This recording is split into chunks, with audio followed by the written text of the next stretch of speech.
ಎಲ್ಲಿಗೂ ನಮಸ್ತೆ.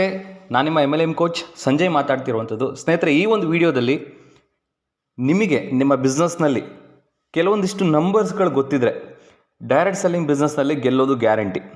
ಆ ನಂಬರ್ಸ್ಗಳು ಯಾವುದ್ಯಾವುದು ಅಂತ ತಿಳ್ಕೊಳ್ಳೋಣ ಸ್ನೇಹಿತರೆ. ನಿಮ್ಮ ಬಿಸ್ನೆಸ್ ಪ್ರೆಸೆಂಟ್ ಹೇಗೆ ನಡೀತಾ ಇದೆ ಅಂತ ಈ ಒಂದು ನಂಬರ್ಸ್ನ ನೋಡಿ ಹೇಳ್ಬೋದು. ಸೊ ನಾನೊಂದಿಷ್ಟು ಕ್ವಶನ್ಸ್ಗಳನ್ನ ನಿಮ್ಗೆ ಕೇಳ್ತೀನಿ. ಆ ಕೇಳುವಂಥ ಕ್ವಶನ್ಸಿಗೆ ನಂಬರ್ ರೂಪದಲ್ಲಿ ನಿಮ್ಮ ಡೈರಿಯಲ್ಲಿ ಆನ್ಸರ್ ಮಾಡ್ಕೊಳ್ಳಿ ಫ್ರೆಂಡ್ಸ್. ಸೊ ಮೊದಲನೇ ಕ್ವಶನ್, ಪ್ರೆಸೆಂಟ್ ನೀವು ಎಷ್ಟು ಜನರ ಕಾಂಟ್ಯಾಕ್ಟ್ ಲಿಸ್ಟ್ ಮಾಡಿದ್ದೀರಾ? ಇದಕ್ಕೆ ಆನ್ಸರ್ ಮಾಡಿ. ಕ್ವಶನ್ ನಂಬರ್ 2, ಪ್ರತಿ ವಾರ ಎಷ್ಟು ಹೊಸ ಜನರನ್ನು ನಿಮ್ಮ ಕಾಂಟ್ಯಾಕ್ಟ್ ಲಿಸ್ಟ್ಗೆ ಆ್ಯಡ್ ಮಾಡ್ತಾ ಇದ್ದೀರಾ? ಇದಕ್ಕೂ ಕೂಡ ಆನ್ಸರ್ ಮಾಡಿ. ಕ್ವಶನ್ ನಂಬರ್ 3, ಪ್ರತಿ ವಾರ ನಿಮ್ಮ ಟೀಮ್ನಲ್ಲಿ ಎಷ್ಟು ಪ್ರೆಸೆಂಟೇಷನ್ಸ್ ಆಗ್ತಾ ಇದೆ? ಇದಕ್ಕೂ ಕೂಡ ನಿಮ್ಮ ಡೈರಿಯಲ್ಲಿ ಆನ್ಸರ್ ಮಾಡಿ.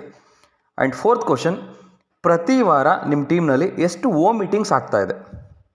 ಆ್ಯಂಡ್ 5th ಕ್ವಶನ್, ಈ ತಿಂಗಳು ಎಷ್ಟು ನ್ಯೂ ರ್ಯಾಂಕ್ ಅಚೀವರ್ಸ್ನ ಕ್ರಿಯೇಟ್ ಮಾಡಬೇಕು ಅಂತೇಳಿ ಪ್ಲ್ಯಾನ್ ಮಾಡ್ಕೊಂಡಿದ್ದೀರಾ? ಪ್ರತಿ ಕ್ವಶನ್ಸಿಗೆ ಆನ್ಸರ್ ಮಾಡ್ತಾ ಹೋಗಿ. 6ನೇದು, ಈ ಮಂತ್ ಎಷ್ಟು ಪ್ರಾಡಕ್ಟ್ಸ್ ರಿಲೇಟೆಡ್ ವರ್ಕ್ಶಾಪ್ಸ್ನ ಪ್ಲ್ಯಾನ್ ಮಾಡಿದ್ದೀರಾ ಆ್ಯಂಡ್ ಅದರಲ್ಲಿ ಎಷ್ಟು ಜನರ ಗ್ಯಾದರಿಂಗ್ ಮಾಡೋದಕ್ಕೆ ಪ್ಲ್ಯಾನಿಂಗ್ ಮಾಡ್ಕೊಂಡಿದ್ದೀರಾ? ಆ್ಯಂಡ್ ಕ್ವಶನ್ ನಂಬರ್ 7, ಎಷ್ಟು ಲೀಡರ್ಸಿಗೆ ನಿಮ್ಮ ಟೀಮ್ನಲ್ಲಿ ರೆಗ್ಯುಲರ್ ಇನ್ಕಮ್ ಬರ್ತಾ ಇದೆ?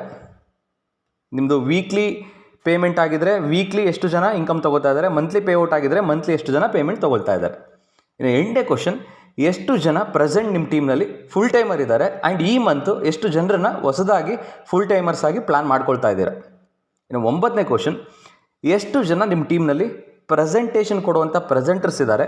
ಆ್ಯಂಡ್ 10ನೇ ಕ್ವಶನ್, ಈ ಒಂದು ಮಂತಲ್ಲಿ ಎಷ್ಟು ಜನರನ್ನು ಹೊಸದಾಗಿ ಪ್ರೆಸೆಂಟರ್ಸ್ನಾಗಿ ಕ್ರಿಯೇಟ್ ಮಾಡಬೇಕು ಅಂತ ಅಂದ್ಕೊಂಡಿದ್ದೀರಾ?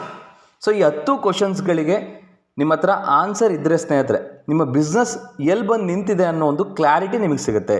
ಆ್ಯಂಡ್ ವೆರಿ ಇಂಪಾರ್ಟೆಂಟ್, ನಿಮ್ಮ ಟೀಮ್ನಲ್ಲಿ ಯಾರಿಗೇ ಆದ್ರೂ ಬಿಸ್ನೆಸ್ ಹೇಗೆ ನಡೀತಾ ಇದೆ ಅಂತ ಕೇಳೋದಕ್ಕಿಂತ ಈ ಕ್ವಶನ್ಸ್ಗಳನ್ನ ಕೇಳಿ ಅದಕ್ಕೆ ಅವ್ರ ಡೈರಿಯಲ್ಲಿ ಆನ್ಸರ್ ಮಾಡೋದಕ್ಕೆ ಹೇಳಿ, ಆವಾಗ ಅವ್ರ ಬಿಸ್ನೆಸ್ ಹೇಗೆ ನಡೀತಾ ಇದೆ ಅನ್ನೋದು ನಿಮಗೆ ಕ್ಲಾರಿಟಿ ಸಿಗುತ್ತೆ.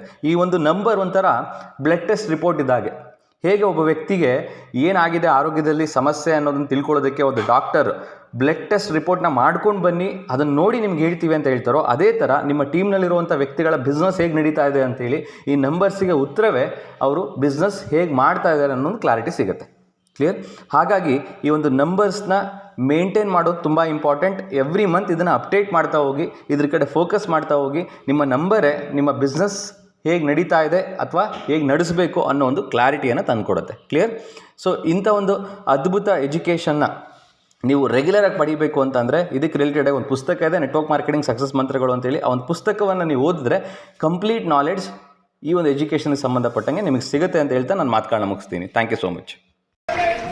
ಸರ್ ಬರ್ದಿರೋ ಬುಕ್ ಓದಿದ್ದಕ್ಕೆ ನಾನು ಇಲ್ಲಿ ಬಂದು ನಿಂತು ಮಾತಾಡ್ತಿದ್ದೀನಿ. ಲೈವ್ ಎಕ್ಸಾಂಪಲ್, ನನ್ನ ಲೈಫಲ್ಲಿ ಆಗಿರೋದೇ ಈ ಬುಕ್ಕಿಂದ. ನಾನು ಒಬ್ಬ ವ್ಯಕ್ತಿ ಹತ್ರ ಹೇಗೆ ಮಾತಾಡಬೇಕು, ಆ ರೀತಿ ಯಾವ ರೀತಿ ಅವ್ರ ಬಿಹೇವ್ ಮಾಡಬೇಕು, ಆ ವ್ಯಕ್ತಿಯ ಕನಸನ್ನ ನಾನು ಹೇಗೆ ತಗೋಬೇಕು, ಅವನ ಕನಸನ್ನ ಹೇಗೆ ನನಸು ಮಾಡಬೇಕು, ಅದನ್ನೆಲ್ಲ ಕಂಪ್ಲೀಟ್ ನೋಡಿದ್ದು ಈ ಬುಕ್ ನಾಲೆಜ್ ಇಂದ ಅಂತ. ಸೊ ಅದನ್ನೆಲ್ಲ ಕನ್ನಡದಲ್ಲಿ ಇರೋದಂತ ಕನ್ನಡ ಕೊಟ್ಟೆ. ಅವರು ಆಕ್ಚುಲಿ ಈ ಬುಕ್ಕಿಂದ ಕನ್ನಡ ಕಲಿತಿದ್ದಾರೆ, ಕನ್ನಡ ಓದಕ್ಕೆ. ಸಂಜಯ್ ಸರ್ ಇದರಲ್ಲ 66 ಮಂತ್ರಗಳು ಬರೆದಿದ್ದಾರೆ. ಆ 66 ಮಂತ್ರಗಳು ರಿಯಲಿ ನಾವು ಜಪ ಮಾಡ್ಕೊಂಡಾದ್ರೆ, ರಿಯಲಿ ಹೇಳ್ತಾ ಇದ್ದೀನಿ, ಸಕ್ಸಸ್ ನಮ್ಮ ಜೊತೆಯಲ್ಲಿ ಇರ್ತದೆ, ನಮ್ಮ ಕೈಯಲ್ಲಿ ಇರ್ತದೆ, ನಮ್ಮ ಜೊತೆ ಇರ್ತದೆ ಅಂತ ಹೇಳ್ತಾ ಇದ್ದೀನಿ. ಪ್ರೈಸ್ ಬಂದ್ಬಿಟ್ಟು ಜಸ್ಟ್ 299. ಸೊ ಲೆಕ್ಕ ಹಾಕಿದರೆ ಆ ಒಂದು ಬುಕ್ಕಿಗೆ ಬೆಲೆ ಕಟ್ಟಲಿಕ್ಕೆ ಸಾಧ್ಯ ಇಲ್ಲ. ಆ ಲೆವೆಲ್ನಲ್ಲಿ ನಮಗೆ ಆ ಒಂದು ಎಜುಕೇಷನ್ ಅದರಲ್ಲಿ ಕ್ರಿಯೇಟ್ ಮಾಡಿದ್ದಾರೆ.